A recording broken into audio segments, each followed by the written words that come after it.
Blind Item News, magka-love team. Sa May 16 na umano ang kasal nila at sa Switzerland gaganapin. Usap-usapan ngayon sa showbiz ang umano'y nalalapit na pag-iisang dibdib ng aktres na si Punk at ang negosyanteng aktor na si Unk matapos kumalat ang impormasyon mula sa mapagkakatiwalaang source.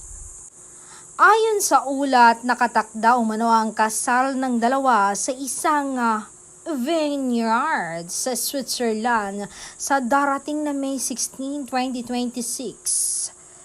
Sinasabing pagmamay-ari daw ng kaibigan ni aktor ang nasabing vineyard, isang pribado at eleganteng venue na malayo sa mata ng publiko. Dagdag pa rito, may sarili ring apartment itong si aktres na lalong nagpapadali sa kanilang plano.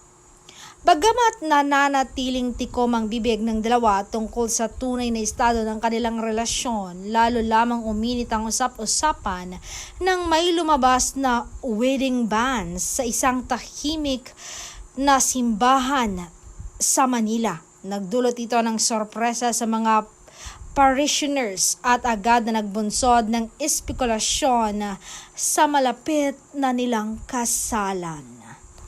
At sa gitna ng kasalukuyang sitwasyon sa mundo na may limitasyon sa paglalakbay, lumutang ang balitang umano'y nag-charter ng private plane ang magkasintahan upang masigurong makadalo ang kanilang piling bisita mula sa Pilipinas patungong Switzerland.